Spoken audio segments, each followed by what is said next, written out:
How's it going? It's the Sauce. And the Hodge. And we got another Rogue beer for us to taste today. It's a Rogue Mocha Porter. Rogue is one of my, probably one of my favorite United States breweries. Good craft brewery. Yeah, good craft brewery like Dogfish Head, Bell's, Victory, Lancaster. Bell's, Victory, the awesome beers, yeah. Oh, good. Alright. Well, today, to open up the beer, getting something a little extraordinary. A little cool. It's a large machete knife. We're going to use the back of the blade to pop it off.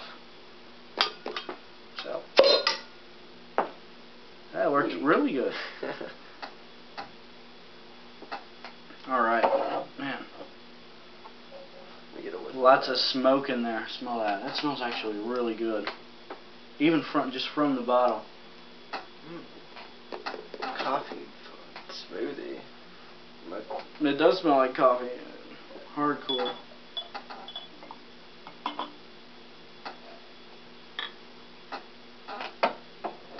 I've got a St. Louis glass. It's a I think it's a beer made, it's sold mostly in like southern states. Alex has got his Quack glass. It's a Belgian glass. You pour it real slow for that one. Yeah. That's a glass that really accentuates the head a lot. Looks a lot bigger than it probably is, but shows for a little bit, I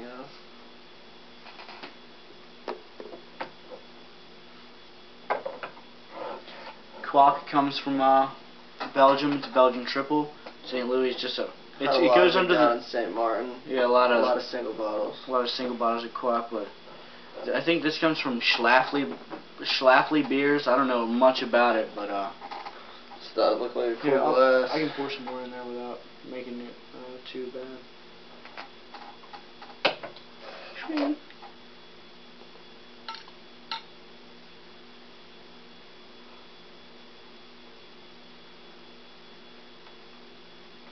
Oh yeah.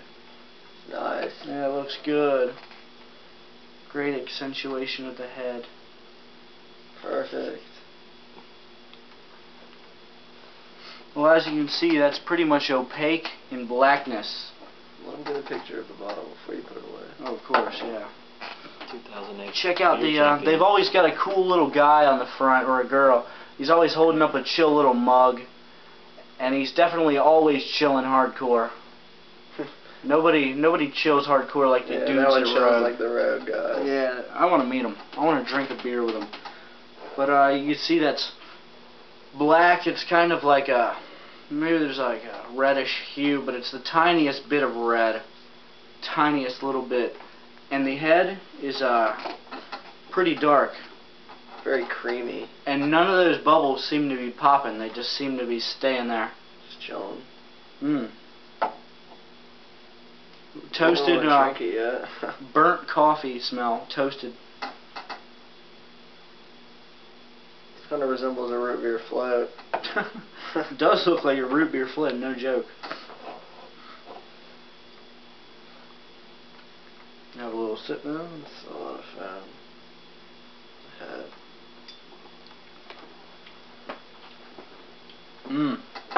Yes, that is what I was looking for. That's so good. It is awesome. Man, you get chocolate. Well worth the 5-finger discount. Very. What else do you taste in there? Toasted coffee? Coffee beans, cream. It's so creamy. It's ridiculous. So good.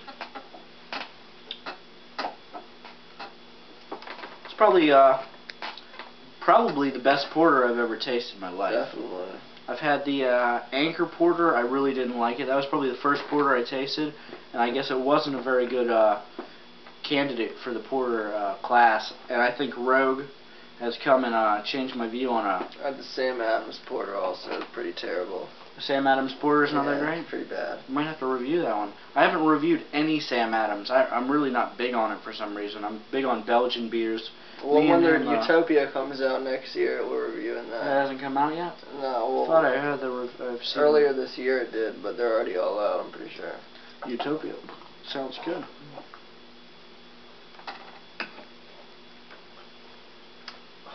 So good. That is awesome. It's not like the chocolate stout. A porter has a different feeling in your mouth. I guess it's like a little more bitter, a little more dry at the end, something like that. I remember the first time I tasted a porter, the way I described it was I described the taste of having a hole in the middle. I don't know if you can compare to that, but remember that's how I did first describe it. I don't think about it like this though. Anchor Porter was how I described it, but Quat glass, the St. Louis glass, it's a great beer.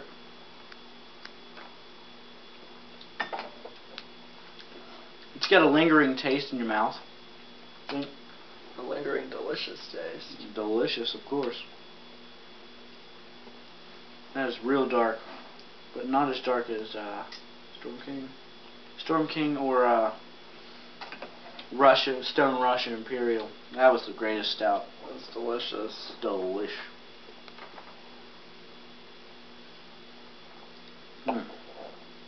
Drinkability? What would you say? Very easy. It'd be good at I don't know, breakfast or after a very meaty meal, like after eating a steak or something. Perfect.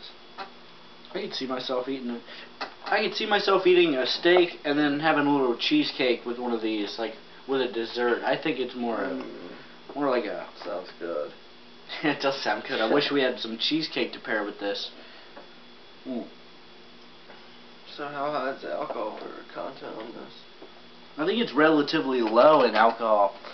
No, I wouldn't say low, but as far as like 6. I think it's 6.7. I can't find it on here, but I remember looking at it. I think decent for a porter. it's definitely lower than 7.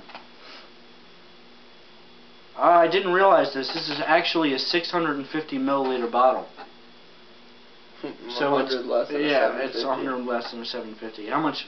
It's cost you about $7.99 where we're from, but actually it's $5.99, I think.